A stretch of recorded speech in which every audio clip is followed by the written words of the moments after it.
नमस्कार, जय हिंद। आप सभी का स्वागत है। नंबर छीन लाएंगे हम यूपीएससी से। साइंस एंड टेक्नोलॉजी का ये एपिसोड है। अगले 30 मिनट आपके लिए बड़े महत्वपूर्ण है। बस सुनिएगा, गौर से फोकस करके। हो सकता है कुछ टॉपिक इसी में लड़ जाएं और मैं उनसे नंबर छीन कर ले आऊंगा यूपीएससी से। चालू करने जा रहे हैं सेशन को विदाउट वेस्टिंग टाइम। पहला टॉपिक आपके सामने रिकॉम्बिनेंट प्रोटीन के ऊपर है। ये क्या होता है? आर्टिफिशियली प्रोड्यूस किया जाता है इस प्रोटीन को बाय इंट्रोड्यूसिंग स्पेसिफिक जीन्स, जिनको रिकॉम्बिनेंट डीएनए बोलते हैं, into host organism such as bacteria या ईस्ट या बैक्टीरिया में आप जबरदस्ती कुछ इंट्रोड्यूस कर कर कुछ सिक्रीट कराना चाहते हैं, प्रोटीन बनाना चाहते हैं, वो है मेरा रिकॉम्बिनेंट प्रोटीन या रिकॉम्बिनेंट जीन। जैसे कि इंसुलिन बनता है डायबिटीज के लिए, तो ये कहीं ना कहीं हमारा बाहर से हम ईस्ट या किसी बैक्टीरिया को यूज करके एक ऐसा प्रोटीन या जीन बनाते हैं जो बाहर बनता है और उसको हम शरीर में डालते हैं।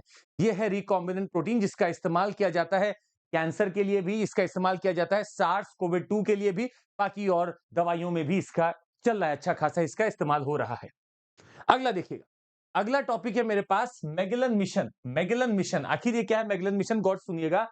ये एक इनिशिएटिव था नासा का, 1989 में लॉन्च हुआ था। फर्स्ट इंटरप्लैनेटरी मिशन है जो कि स्पेस शटल के द्वारा छोड़ा गया था ले जाकर। Mission is named after the Portuguese explorer. आपको इनका नाम पता है, मैगेलन का। ये पहले थे जो सरकमनेविगेट करते हैं अर्थ को। इसका मेन पर्पस क्या था मैगेलन का, वो समझिएगा, टू मैप वीनस सरफेस। तो मैगेलन का रिश्ता है वीनस से। Venus has a very thick atmosphere which obscures optical observation. इसका इतना थिक है पूरा एटमॉस्फेयर कि मैं ऑप्टिकल ऑब्जर्वेशन नहीं कर पाता हूं। इसीलिए रडार इमेजिंग नेसेसिटी हो जाती है मुझे इसको पढ़ने के लिए, इसीलिए मैंने इसको भेजा था। नाम क्या है? मैगेलन। एक भविष्य में एक मिशन आने वाला है नासा का, उसका नाम है वेरिटास। वेरिटास याद रखिएगा, वेरिटास एक नासा का मिशन है प्रपोज्ड जो वीनस को पढ़ेगा। अगला topic, zero debris charter at the ESA या ईयू स्पेस काउंसिल। आपको बता दें, एक स्पेस डेब्री के ऊपर चार्टर बनाया गया है। Achieving specific debris mitigation and remediation targets by 2030, इसका 2030 टारगेट है। मजेदार बात है कि ये लीगली बाइंडिंग नहीं है।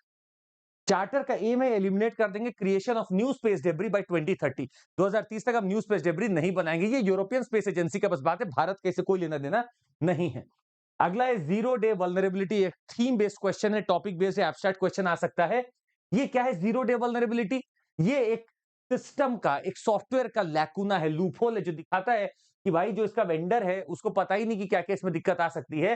So denotes a flaw that remains unknown to its vendor lacking any available patch or mitigation. इसका कोई इलाज है ही नहीं क्योंकि मुझे पता ही नहीं था बनाती समय। It refers to the immediate exploitation of a ZDV, that is zero day vulnerability, with no time lapse between the vulnerability's discovery and the commencement of the attack. जैसे मुझे पता चला कि यहाँ पे ये हो सकता है, पैच खराब है, मैंने तुरंत अटैक किया। It transpires when the threat actors swiftly develop and deploy malware specifically designed to target the zero day vulnerability, ताकि जब मुझे पता चल गया है कि वेंडर को नहीं पता है तो मैं अटैक करता हूं ताकि वेंडर जल्दी से पैच नहीं बना पाएगा। अगला है क्लोरोपिक्रीन, बहुत न्यूज में रहा है। क्लोरोपिक्रीन क्या है? ये एक टॉक्सिक ऑर्गेनिक कंपाउंड है।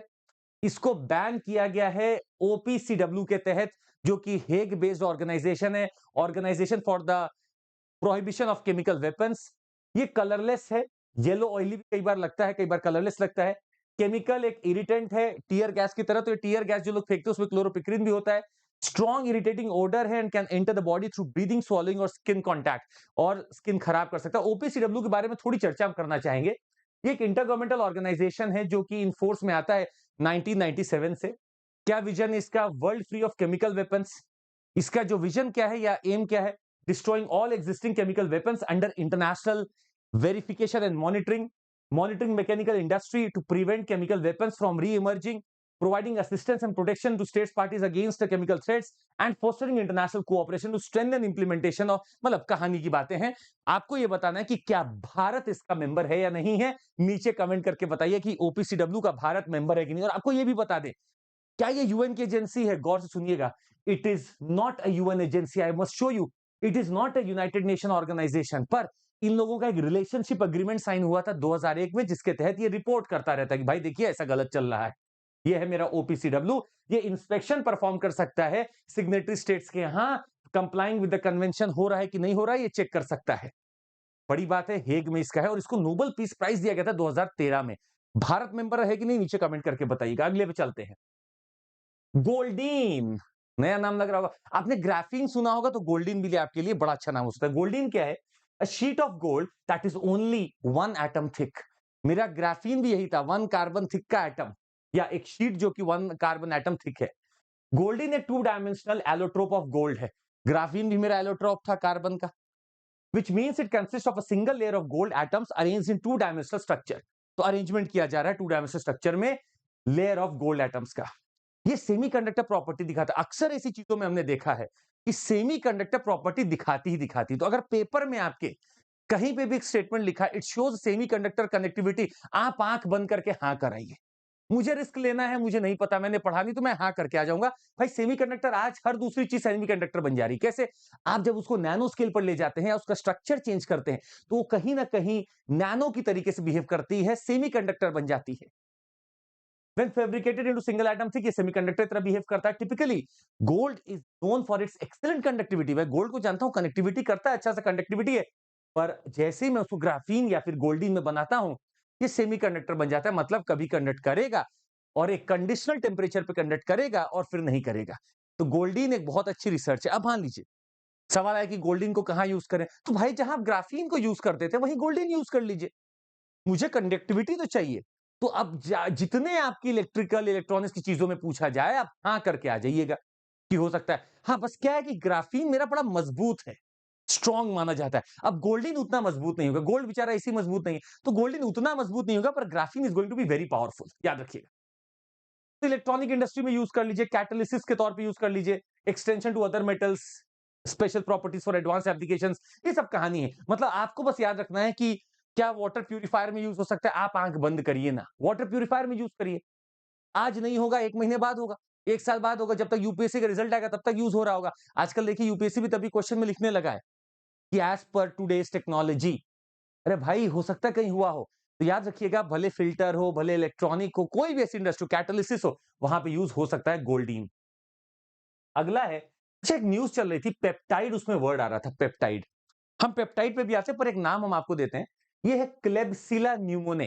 क्लेब्सिला, क्लेब्सिला एक बैक्टीरिया है जो हमारे इंटेस्टाइन में भी मिलता है और यूजुअली हार्मलेस होता है। पर अगर यही क्लेब्सिला हमारे शरीर के दूसरे पार्ट में चले जाए तो निमोनिया कर सकता है, यूरिनरी ट्रैक्ट इन्फेक्शन कर सकता है और वुंड इन्फेक्शन कर सकता है। अब हमने देखा कि क्लेब्सिला और इससे लड़ने के लिए हम लोग पेप्टाइड्स का यूज कर रहे थे। पेप्टाइड क्या होते हैं आपको बता दें। पेप्टाइड एक short chain of amino acids हैं, naturally found in the body. तो मेरे जैसे प्रोटीन है वैसे पेप्टाइड भी है। फर्क क्या है? They are linked by peptide bonds and are essential for various biological functions. ये प्रोटीन से छोटे होते हैं। Peptides are defined as molecules that consist of between 2 and 50 amino acids. और प्रोटीन क्या होता है? 50 से ज्यादा। अगर 50 से ज्यादा अमीनो एसिड जुड़े हुए तो प्रोटीन हो गया। पेप्टाइड क्या हो गया? आपका हो सकता है 2 से 50 के बीच में पेप्टाइड बन गया। तो प्रोटीन से एक छोटी चीज है, बायोलॉजिकल फंक्शन में यूज हो रही है। दूसरा सुनिएगा, इसका फंक्शन बहुत है, जैसे दर्द में आराम देता है, मसल बनाने में काम आता है, हार्मोन्स के ऊपर वर्क करता है। ये बहुत ज्यादा डिफरेंट डिफरेंट पार्ट्स में वर्क कर सकता है और ये कई बार सप्लीमेंट करता है हमारे फूड के नीड्स को भी। तो पेप्टाइड्स हमारे फूड नीड्स को भी सप्लीमेंट कर सकता है। तो आपसे अगर फर्क पूछा जाए पेप्टाइड और प्रोटीन में, दोनों ही अमीनो एसिड से बने हैं। फर्क कितना है? पेप्टाइड छोटा चेन है, प्रोटीन एक बड़ा चेन है। बस इतना आपको याद रखना है। आगे बढ़ते हैं। Network as a service, NaaS, NaaS. याद रखिएगा, कहीं भी आपको एज अ सर्विस लिख कर है, समझ जाइएगा क्लाउड कंप्यूटिंग की बात हो रही है। क्लाउड कंप्यूटिंग का मतलब कि मैं, मान लीजिए पूरा आपका मोहल्ला है, पूरे मोहल्ले को मुझे एक सॉफ्टवेयर देना, तो मैं क्या करूंगा? एक सर्वर बना दूंगा, सर्वर पे मैंने सॉफ्टवेयर रख दिया। अब इस सॉफ्टवेयर का कनेक्शन मैंने सबको दे दिया, तो सारे लोग उस सॉफ्टवेयर को यूज करें, तो सॉफ्टवेयर एज अ सर्विस। वैसे ही नेटवर्क एज अ सर्विस भी हो सकता है। मतलब मैं, customers can manage their own networks without the need for maintaining physical networking infrastructure. मुझे अलग से नेटवर्क बिछाने की जरूरत नहीं है। एक कंपनी है जो नेटवर्क बिछाई हुई है, मैं उसका यूज कर लूंगा। वो नेटवर्किंग क्लाउड में चल रहा है। क्लाउड का मतलब क्या होता है? बादल नहीं, क्लाउड का मतलब एक server based. It's a cloud service model where customers lease networking services from cloud providers. तो जैसे आपको किसी नेटवर्क पे जुड़ना है, मान लीजिए आपको टाटा के नेटवर्क जुड़ना है, तो टाटा की क्लाउड सर्विस है, जुड़ जाइए। तो हर कुछ आज एज अ सर्विस जहां भी लिख कर आए, क्लाउड कंप्यूटिंग का एक तरीका है। तो software as a service, server as a service, NaaS as a service और नेटवर्क एज अ सर्विस, याद रखिएगा ये सब मेरा एक क्लाउड कंप्यूटिंग का पार्ट है। क्लाउड कंप्यूटिंग का मतलब होता है, मैं 10 जगह क्यों लगा रहा हूं उसी चीज को, मैं एक सर्वर बना दूं, यहां से सबकी चेन बना देता हूं, सब यूज कर सकते हैं।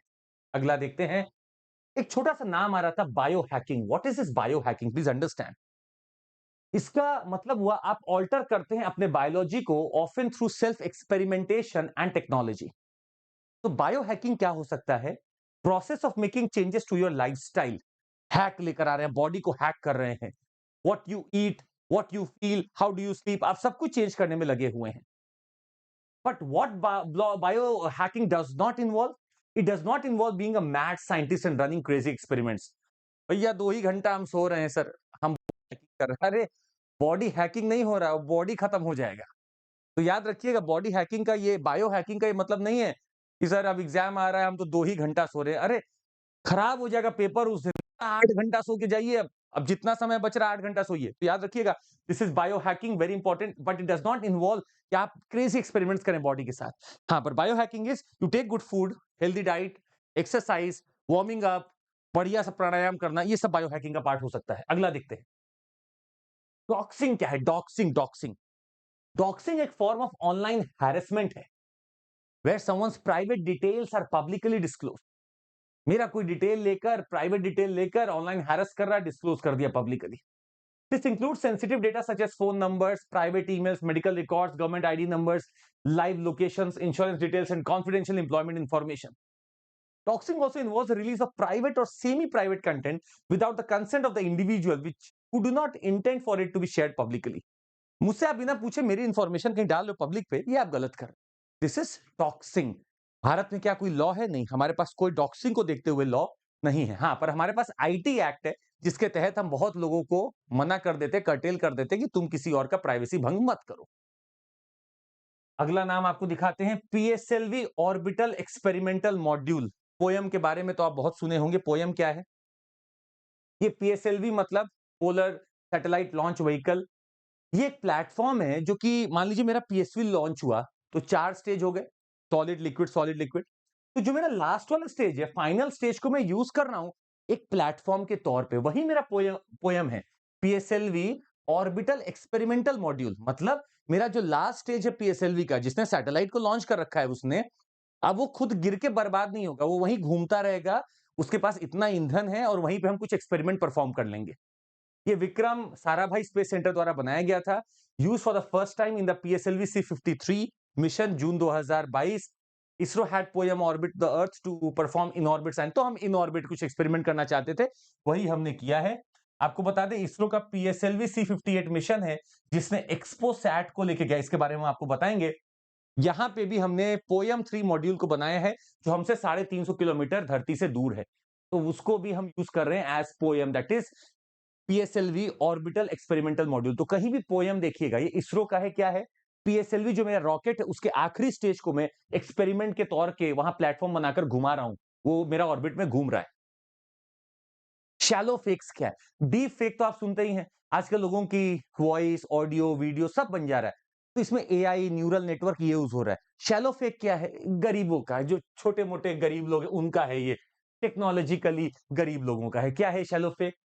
It is similar to deepfake, involves altering people image, videos and voice clips for malicious purpose. However, unlike deepfake, which requires advanced AI software, इसमें यूजिंग बेसिक एडिट सॉफ्टवेयर सीख लिया कहीं से बैठ के और हमारा चेहरे के ऊपर लगा दिया किसी और का चेहरा, भाई इतने में खुश हो गए, चौड़ा हो गए, अरे हमने सर का फोटो एडिट कर दिया। तो शैलो फेक क्या है? वो गरीब टेक्नोलॉजी लोगों का। शैलो फेक वही है, because they involve lower quality image and video editing compare. तो यही इसीलिए इसका नाम शैलो फेक है। अग्नि प्राइम मिसाइल हमने आपको पहले भी बताया, फिर से बता देते हैं। अग्नि प्राइम मिसाइल क्या है? मीडियम रेंज है। अब रेंज मतलब मीडियम का कितना हो गया, याद रखिएगा, 1000 से लेकर 2000। न्यूक्लियर कैपेबल है, सरफेस टू सरफेस है, बैलिस्टिक मिसाइल है। डीआरडीओ इसको बना चुका है। और ये 2 स्टेज कैनिस्टराइज है। कैनिस्टराइज मतलब पैक्ड रहती कैनिस्टर में, ताकि हम इसको कहीं दूर भी ले जा सकें और अंदर की चीजें, मामला बचा रहे। तो कैनिस्टराइज भी है ये।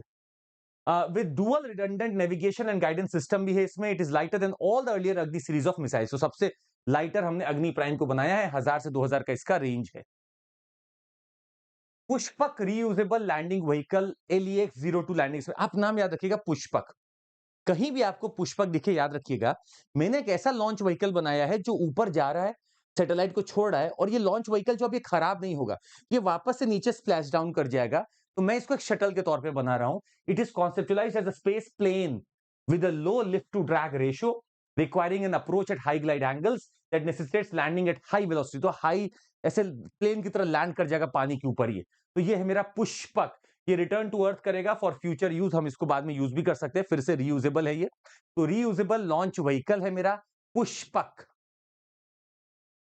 जूस जैकिंग क्या है? जूस जैकिंग क्या है? टर्म आया था, हालांकि इसको कॉइन किया था एक जर्नलिस्ट थे ब्रायन क्रेप्स, इन्होंने किया था, पर एक तरह का साइबर अटैक है where hackers manipulate public USB charging port. तो स्टेशन पे आप खड़े हो जाते हैं ना, चार्ज पे लगा के खड़े हो जाते हैं, थोड़ा हाथ वाथ इधर उधर धोने चले जाते हैं, पानी पीने चले जाते हैं, तो यूएसबी चार्जिंग पोर्ट को हैक किया गया है to steal data from connected devices by infecting them with a malware और ऑल्टरिंग हार्डवेयर। तो कहीं भी आप लगाइए यूएसबी को तो बड़ा सोच समझ कर लगाइए कि हो सकता है पब्लिक प्लेस पे कुछ बड़े बड़े हैकर होते हैं आजकल, वो जूस जैकिंग कर सकते हैं, तो आपके जैक से सारा जूस निकाल लेंगे और आपका सारा सॉफ्टवेयर या सारा हार्डवेयर को कुछ ना कुछ वो मालवेयर से या ट्रोजन हॉर्स से या किसी ना किसी वायरस से इन्फेक्ट कर सकते हैं। तो इस चीज को भी आपको याद रखना होगा। जूस जैकिंग डायरेक्ट टर्म है, आ सकता है, ये डायरेक्ट आ सकता है। चलिए आगे चलते हैं। रोएन ओल्मी मशरूम, रोएन ओल्मी मशरूम क्या है? गोवा में एक तरह का गोल्ड नैनो पार्टिकल को सिंथेसाइज किया गया है फ्रॉम रोएन ओल्मी मशरूम। तो मतलब एक मशरूम से हम गोल्ड का नैनो पार्टिकल बना रहे हैं। It is a wild mushroom species that is widely consumed as a delicacy in a coastal state. ये एक मशरूम है, कहां मिलता है? गोवा में। भाई देखिए, मशरूम से बड़ा ही प्यार है यूपीएससी को, तो गोवा का है ये, Goa. It's a mushroom of the Termitomyces species. It grows on termite hills and is called as Rowan olmi in Goa. Wild mushroom है, loved by Goans and eaten during the monsoon. तो monsoon में खूब खाते हैं। Bitcoin halving बहुत news में था, halving, bitcoin halving मतलब 50% रिडक्शन। ये डायरेक्ट क्वेश्चन आ सकता है। 50% reduction in the reward paid to the Bitcoin miners who process cryptocurrency transactions for inclusion in the public digital ledger known as the blockchain। मतलब 50% reduction हो जाएगा in the reward point to bitcoin miners. तो जो bitcoin mine कर रहा है उसका 50% reduction हो जाएगा रिवॉर्ड का to process crypto currency transactions, ताकि वो पब्लिक डिजिटल लेजर में आ सके। ये क्वाड्रेनियल इवेंट है, मतलब this event programmed into the bitcoin algorithm and it occurs approximately every 4 year. तो हर चौथे साल में आपका बिटकॉइन के माइनर्स के पास पैसा हाफ हो जाएगा, या बिटकॉइन की वैल्यू हाफ हो जाएगी। किसके पास? बिटकॉइन माइनर के पास। माइनर की बात की जा रही है, बिटकॉइन माइनर के पास हाफिंग हो जाएगी। दो सिंड्रोम हमारे बहुत न्यूज में रहे हैं। एक रहा है डाउन सिंड्रोम। डाउन सिंड्रोम क्या होता है देखिएगा, it is known as trisomy, मतलब 3 आपके यहां पे क्रोमोसोम्स आ जाते हैं 21 नंबर पे। It's genetic conditions where a person is born with an extra copy of chromosome 21। They have a total of 47 chromosomes. तो जैसे 46 नॉर्मल होता है, 23 का पेयर बनता है, पर यहां पे 47 आपके हो जाते हैं, which affects the development of the brain and body. तो मतलब डिस्टिंक्ट फेशियल अपीयरेंस हो जाएगा, इंटेलेक्चुअल डिसेबिलिटी होगी, डेवलपमेंटल डिलेज हो सकता है। तो ये आपका डाउन सिंड्रोम के बारे में था। एक एडवर्ड सिंड्रोम है। एडवर्ड सिंड्रोम होता है trisomy at 18 number. Down syndrome था 21 नंबर का जो क्रोमोसोम पेयर है वहां पे ट्राइसोमी। ट्राइसोमी का मतलब 3 आपके वहां क्रोमोसोम। अगर एडवर्ड सिंड्रोम है तो आपका 18 नंबर पे ट्राइसोमी हो रही है। जेनेटिक कंडीशन है where a person is born with an extra copy of chromosome on 18th pair. It causes physical growth delays during the fetal development. Children diagnosed with trisomy have a low birth weight, etc. अगला देखते हैं, गिनी worm disease काफी news में रहा है। ये एक तरीके से नेग्लेक्टेड ट्रॉपिकल डिजीज है जिसको हम लोग ने बहुत बार डिस्कस किया है। नेग्लेक्टेड ट्रॉपिकल डिजीज पूरे ट्रॉपिकल वर्ल्ड में फैला हुआ है। Parasite Dracunculus medinensis which is a fiery serpent. तो आपका जो ये गिनी वर्म डिजीज है ये पैरासिटल डिजीज है, पैरासाइट कॉज कर रहा है इसको। It's basically a human disease. However, it can also spread to animals and humans by eating certain aquatic animals that might carry guinea worm larvae like fish or frogs. तो जहां भी parasite ने impact किया होगा, parasite का नाम है ट्रैक्यूनक्यूलस मेडिनेंस, ये जहां पे भी किया होगा उसको वहां पे इंफेक्शन हो सकता है। अगला देखते हैं, एक छोटा सा हम आपको आइडिया देना चाहते थे इसके माध्यम से। ये आपका सिर्फ एक सोलर साइकिल के बारे में हम आपको दिखाना चाहते थे। See there is a solar cycle that keeps on going. आप देखेंगे एक सोलर साइकिल चल रहा है, लगातार ऐसे चल रहा है। अगर आप अभी देखेंगे तो 2020 से लेकर 2030 तक लगभग ये मान लीजिए 11 साल की होती है। अब आप देखें ग्राफ ऊपर और नीचे बार बार हो रहा है, इसका क्या मतलब है? देखिए इस ग्राफ में मैं दिखा रहा हूं सनस्पॉट, सन पे कितने आते हैं, कितने सनस्पॉट आते हैं। सनस्पॉट क्या है? वो जो ब्लैक सन पे स्पॉट्स बनने लगते हैं। वो क्यों बनते हैं? क्योंकि कहीं न कहीं मैग्नेटिक फील्ड जब टूटती है सन की, तो सारा वहां से जो फ्लेयर्स है वो बाहर की तरफ उठता है। तो सरफेस पे रिलेटिवली कूल हो जाता है, रिलेटिवली कूल होता है, बहुत ठंडा थोड़ी ना होगा। रिलेटिवली कूलर हो जाता है सराउंडिंग से, उसी को हम बोलते हैं डार्क सरफेस सन स्पॉट। तो मेरे एक साइकिल सन का होता है जिसमें मैक्सिमम सन स्पॉट आते हैं, फिर मिनिमम आते हैं, फिर मैक्सिमम आते हैं, फिर मिनिमम, फिर मैक्सिमम, फिर मिनिमम, फिर मैक्सिमम, फिर मिनिमम, फिर मैक्सिमम, फिर मिनिमम, और हर 11 साल में चलता रहता है। तो लगभग साइकिल का जो मिड पार्ट होता है ना, वहां मैक्सिमम सनस्पॉट आता है। वहां मैक्सिमम सनस्पॉट मतलब अगर आप देखें तो 2020, 21, 22, 23, 24 अब लगभग आपका सनस्पॉट मैक्सिमम चल रहा है इस समय, सनस्पॉट मैक्सिमम। अब धीरे धीरे सनस्पॉट मिनिमम हो जाएगा। सनस्पॉट अगर मैक्सिमम है, इसका क्या मतलब हुआ? सनस्पॉट मैक्सिमम इसका मतलब टेम्परेचर अगर मैं देखूंगा तो कम हो जाएगा, क्योंकि भाई डार्क सरफेस बन रहा है सरफेस सन पे। तो sun will be relatively having less temperature because of maximum dark spots. More the number of dark spots, sunspot, less is the temperature of sun. अब वो बहुत कम होता है, बहुत कम रेंज होता है। पर याद रखिएगा, अगर मेरा ये मैक्सिमम है तो सन का टेम्परेचर कम होगा। ये मिनिमम अगर है, सन स्पॉट मिनिमम आ रहा है, इसका मतलब है सन बड़ा खोल रहा है, गर्म है, टेम्परेचर आपका बढ़ जाएगा, टेम्परेचर वुड बी मोर। अच्छा, एक चीज और याद रखिएगा, अगर मेरा सनस्पॉट बहुत ज्यादा हो रहा है, इसका मतलब है बहुत ज्यादा सोलर फ्लेयर्स आ रहे हैं, और ये सारे सोलर फ्लेयर्स आपके पूरे प्लैनेट्स पे आते हैं, भारत के पास, सैटेलाइट्स के पास, अर्थ के पास, सबके पास आएंगे, और ये ग्रिड सिस्टम, इलेक्ट्रोमैग्नेटिक फील्ड जहां पे भी है उसको ध्वस्त कर देंगे जाके। तो मेरा सैटेलाइट ब्लैकआउट हो जाता है, बिजली का ग्रिड खराब हो जाता है, जहां भी इलेक्ट्रिसिटी का रिश्ता है वो उसको खराब कर सकते हैं। तो ये सोलर फ्लेयर्स हैं। More the number of sunspots, more the number of solar flares. Less the number of sunspots, more is the temperature of sun. आइए आगे बढ़ते हैं। अगला देखिएगा, आपको क्वासार्स के बारे में बताना ना, क्वासार्स, क्वासार्स, ब्लाजार्स। आइए देखते हैं क्या है। जब क्वासार्स के बारे में बोलते एक चीज याद रखिएगा, the quasi stellar radio surface radio sources are called as quasars. They are located in super massive black holes. अब ये सब कहानी छोड़िए, हम आपको डायरेक्ट दिखाते हैं। आइए, ये देखिए क्वासार है, एक एक्टिव सुपरमैसिव ब्लैक होल है with a powerful jet of radiation. ये जो जेट ऑफ रेडिएशन आपको दिख रहा है ना, यही क्वासार है मेरा, एक सुपरमैसिव ब्लैक होल है जो एक रेडिएशन फेंक रहा है बाहर, powerful jet of radiation called as quasar. Blazar कब आप इसको बोलते हैं याद रखिएगा, it's a type of quasar in which its jet is directly pointing at earth. मान लीजिए वहां से एक जेट आकर डायरेक्टली मुझे लगता है, तो मैं उसको बोलता blazar. Blazar is a quasar in which its jet is directly pointing to you, pointing at earth, because you are in reference of its observation. तो आपको कोई डायरेक्टली अगर दिखेगा तो आप बोलेंगे ये ब्लाजार है, और अगर अर्थ यहां पे है, रेडिएशन ऐसे जा रहा है, तो आप बोलेंगे क्वासार है।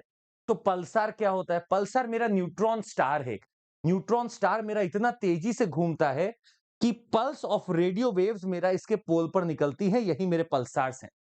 तो न्यूट्रॉन स्टार, जब मेरा बहुत बड़ा एक स्टार था, रेड जायंट, वो बना, फिर वो खत्म होने लगता है, तो या तो ब्लैक होल बनता है या न्यूट्रॉन स्टार बनता है।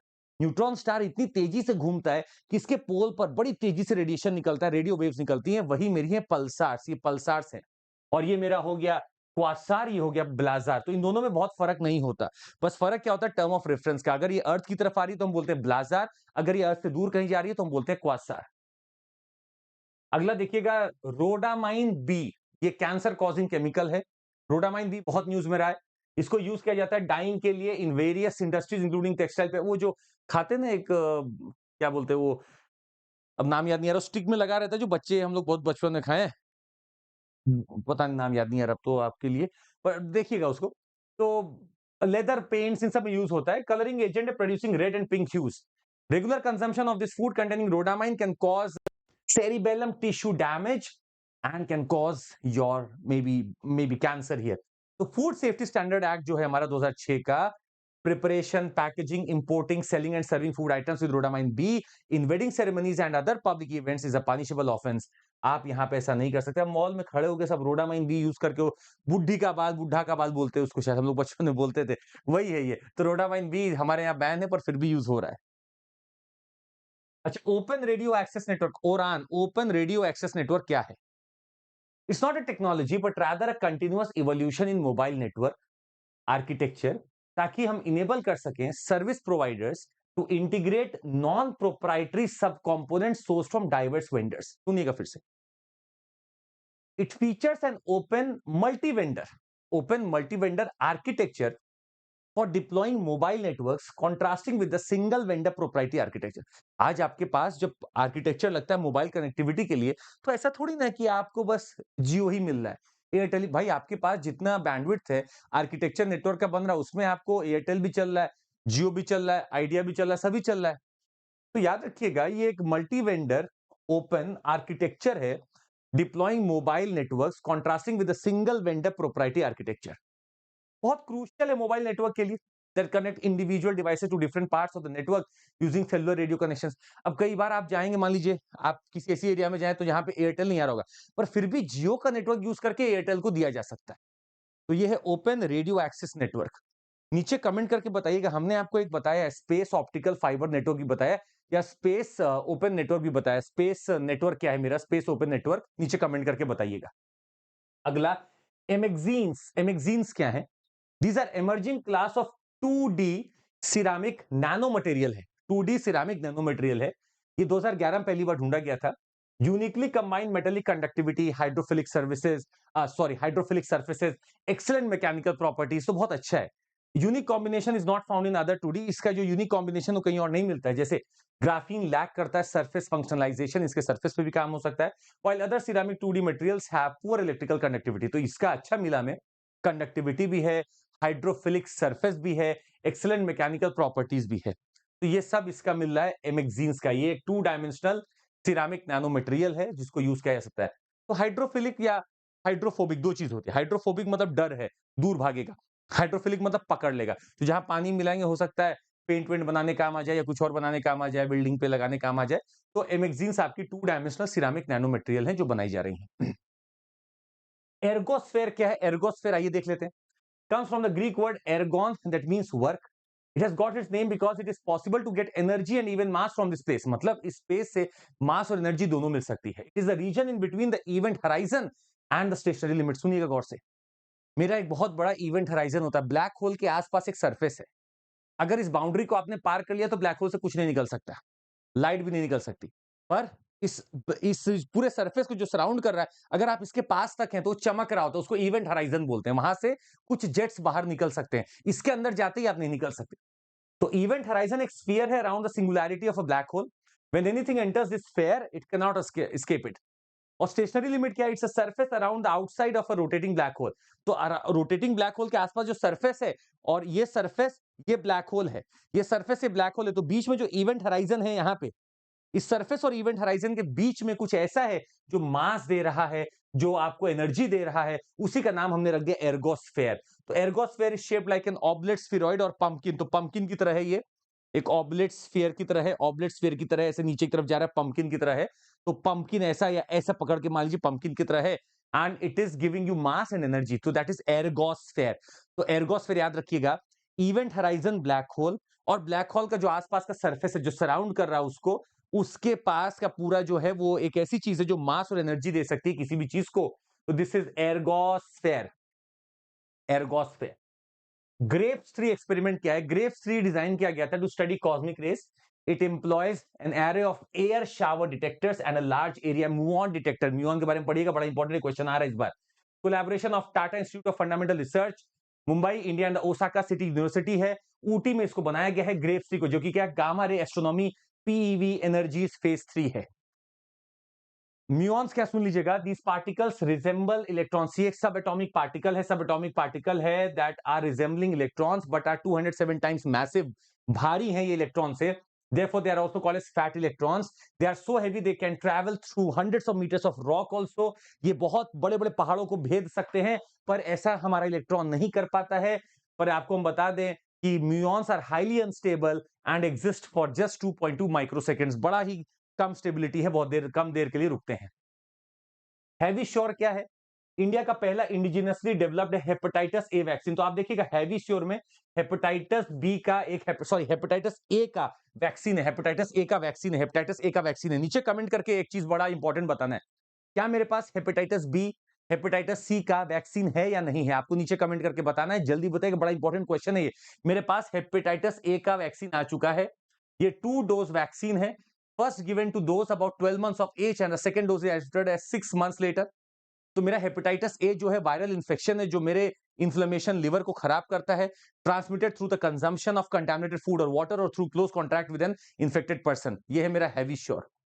एम्पेम्बा, एम्पेम्बा इफेक्ट क्या है सुनिएगा, एक phenomena in which hot water freezes faster than the cold water. Hot water freezes faster than the cold water, इस इफेक्ट को बोलते हैं एम्पेम्बा इफेक्ट, और it is known after Tanzanian student Erasto Mpemba who observed it in the 1960s। ऐसा क्यों है, इसके पीछे बहुत सारे कॉज होते हैं, 4-5 थियरी है, पर उसमें हमें नहीं जाना। एम्पेम्बा इफेक्ट न्यूज में रहा, याद रखिएगा। हॉट वाटर जल्दी ठंडा होता है as compare to cold water, freeze होता है। Bamboo composites brief, BCB, bamboo composite brief, ये क्या है? तो CSIR advance material and process research institute ने अम्प्रीज बंबू कंपोजिट, मतलब ये CSIR AMPRI bamboo composite technology cut strips and compacts bamboo for optimal strength and shape. तो हम ऐसा ब्रीफ बना रहे हैं इसका ताकि एकदम पावरफुल बन जाए। तो bamboo composite can be use in various sectors specially for aerospace.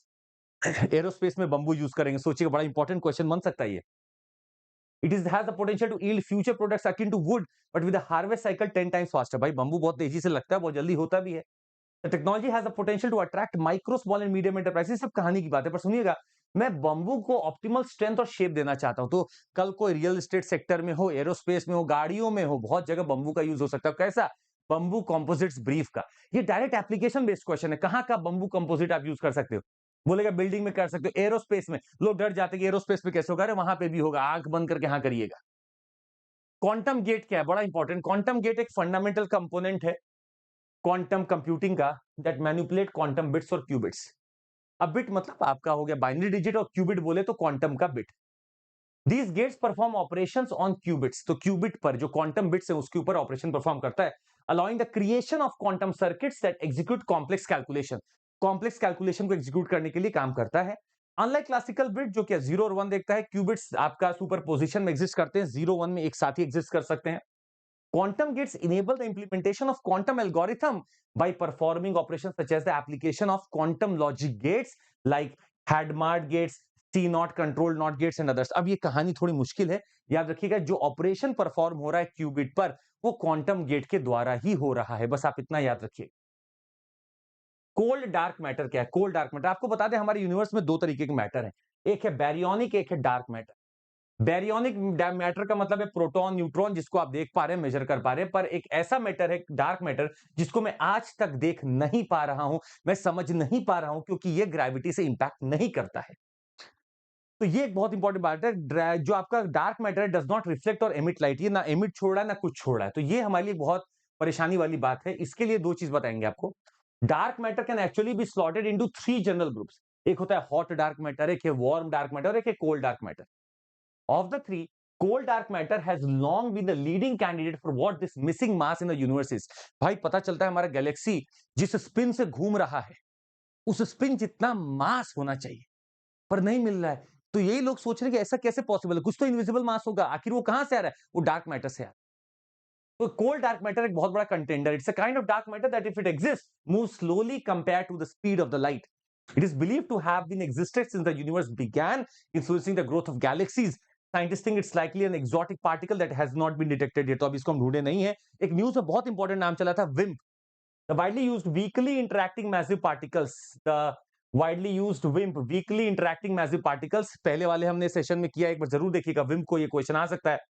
It proposes that cold dark matter comprises heavy particles with very weak interactions with the normal matter। ये मेरा विम्प हो सकता है, weakly interacting massive particles। XPoSat आपको हम बता रखे थे, नासा सॉरी इंडिया का पहला है, world second polarimeter mission Bharat का पहला है। After NASA imaging X ray polarimeter explorer, तो नासा का पहला गया था, उसके बाद भारत ने भेजा है। वर्ल्ड का दूसरा, भारत का पहला है, एक्सरे इमेजिंग सैटेलाइट है XPoSat. It becomes India third space based observatory. मेरे पास थर्ड स्पेस बेस्ड ऑब्जर्वेटरी है, क्योंकि आदित्य L1 भी है, एस्ट्रोसैट भी है, और मेरे पास अब एक्सपोसैट भी आ चुका है। ये क्या करेगा? स्पेस बेस्ड पोलराइजेशन पढ़ेगा, measures of X ray emission from celestial sources. तो सेलेस्टियल सोर्सेज जो एक्सरे आ रहा है वो कैसे पोलराइज कर रहा है किसको, वो मैं पढ़ने जा रहा हूं एक्सपोसैट से। हंटिंगटन डिजीज क्या है? हेरिडिटरी है, न्यूरो डिजेनरेटिव डिसऑर्डर है, characterised by progressive breakdown in the nerve cell in the brain. तो म्यूटेशन होता है, हंटिंगटन जीन एक पाई गई है, leading to the production of a defective form of the Huntington protein which in turn affect the brain. तो brain का एक टिपिकली एक बीमारी है ये। और जेनेटिक माना जाता है, हेरिडिटरी इसको माना जाता है, तो हंटिंगटन जीन हमें पाया गया, उसको ही इंपैक्ट करता है। मेडिटेक मित्र क्या है? मेडिटेक मित्र एक वेब प्लेटफॉर्म बनाया गया with an aim to foster development of affordable and accessible indigenous medical devices. तो मैं एक प्लेटफॉर्म बना रहा हूं जहां पे मैं development of affordable and accessible indigenous medical devices को बनाने की कोशिश कर रहा हूं। It is design to provide strategic hand holding support to medical tech innovators with assessing clinical viability.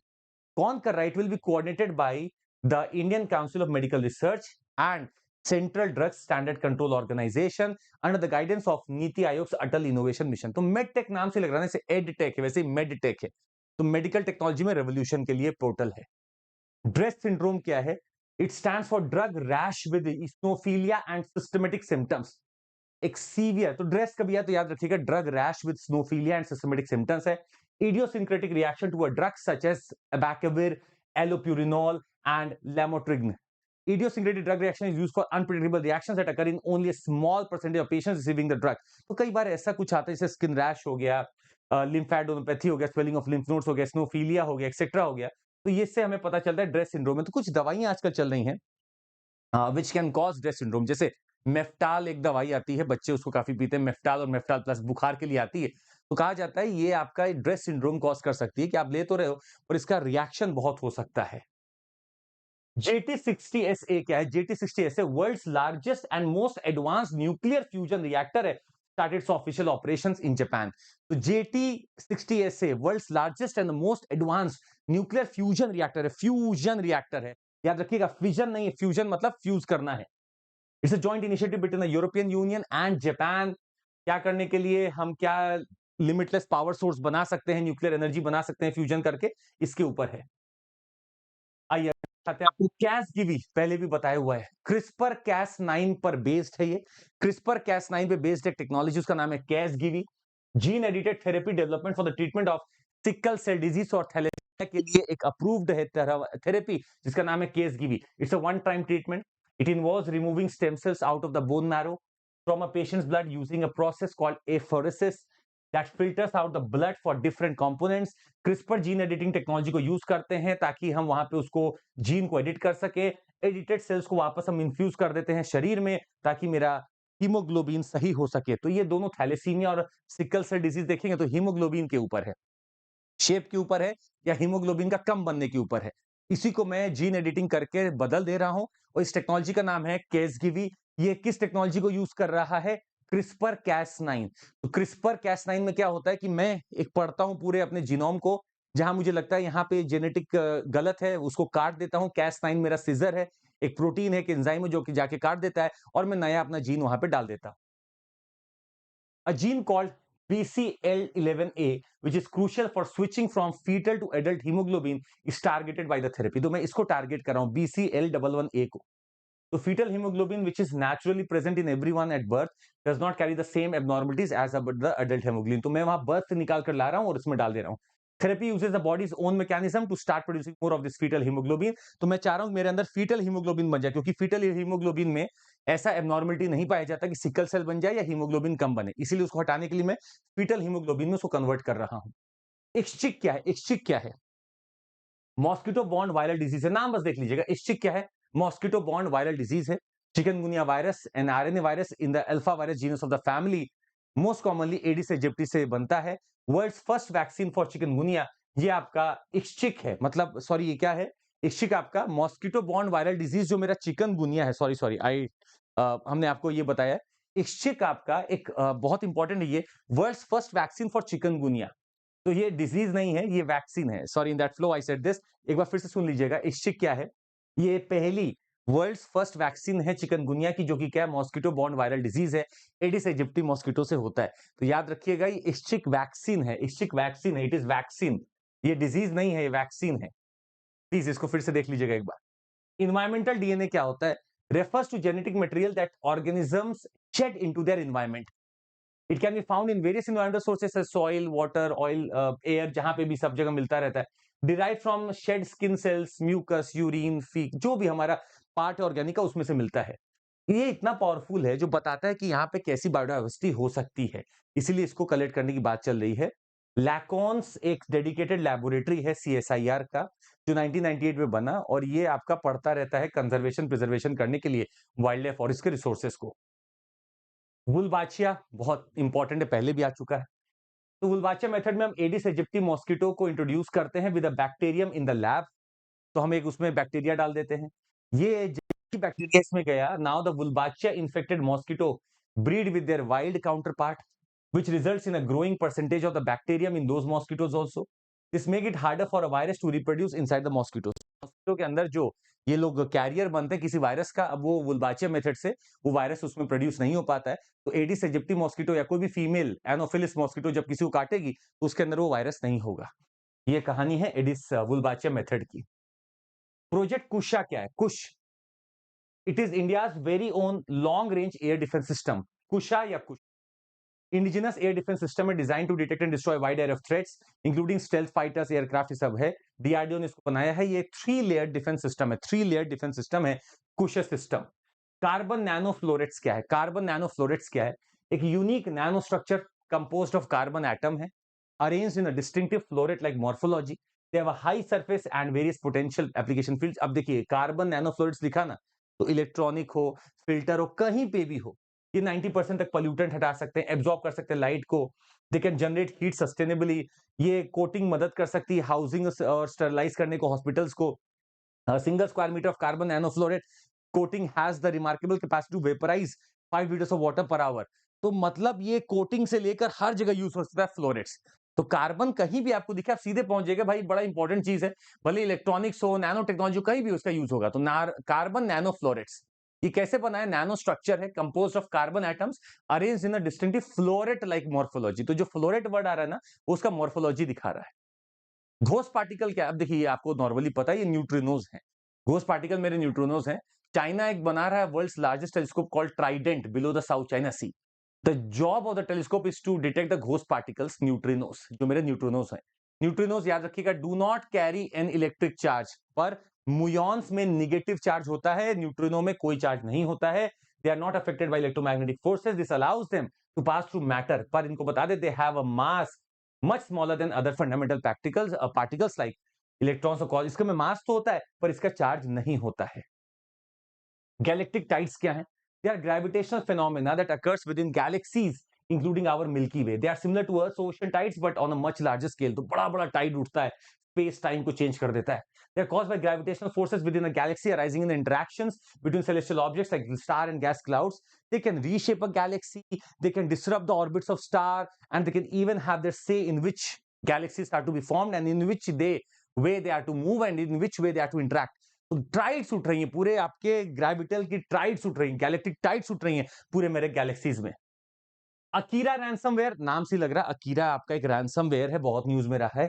ये अकीरा एक्सटेंशन की फाइल बना देता है और ये दोनों ही लाइनेक्स और विंडोज को इंपैक्ट कर रहा है। तो that was all for the day, और बहुत जल्दी से हमने कोशिश की आपको रिवाइज करा दे। कुछ चीजें हम आपको तुरंत यहाँ पे दिखाना भी चाहते हैं, पर देख लीजिएगा। We have been doing lot of things here and I just wanted to show you a very important thing that is, अगर आपको लगता है भरोसा अब आपको हो गया हम लोग के कंटेंट पर, तो आप जुड़ जाइए हमारे साथ। ये रैंकर्स को फोटो आप देखिए और समझिए आपकी समस्या, हमारे पास समाधान है हर एक चीज का। We are trying to offer you a very important 15 months course of 29,999। 15 महीने का कोर्स है, ये प्राइस राइज होने वाला है। तो सीएमसी कोड का इस्तेमाल करिए और जुड़ जाइए आप हमारे साथ। We are going to beat the competition when we start early in this 15 months of course. मेरे पास 2 बैच आ रहे हैं, आरंभ है और ट्रायम्फ है। आरंभ मेरा 12 जून से आ रहा है, ट्रायम्फ मेरा 8 जून से आ रहा है, हो चुका है चालू। तो आरंभ मेरा इंग्लिश है, जिसमें आपको हिंदी इंग्लिश मिलकर पढ़ाया जाएगा। ट्रायम्फ मेरा टोटल इंग्लिश बैच है, और एक 2026 के लिए मेरे पास बैच है जो कि जून 15 से चालू हो रहा है। And it is our assurance, आप 2 साल के लिए जब जुड़ते हैं तो आप प्रीलिम्स दीजिए, मेंस हमारे ऊपर है, मेंस दीजिए, इंटरव्यू हम कराएंगे। जहां आपको अगर लगे कि नहीं हुआ आपका, हम आपका पूरा पैसा रिफंड करेंगे। अनअकैडमी इंस्पायर भी हमने एक चैनल लॉन्च किया है, जहां पे हम यूट्यूब पे स्पेशल क्लास ले रहे हैं, या स्पेशल क्लासेस भी लेंगे अपने ऐप पे। टॉपर्स जितने हम उनसे टिप्स विप्स सब लेकर वहां डालेंगे।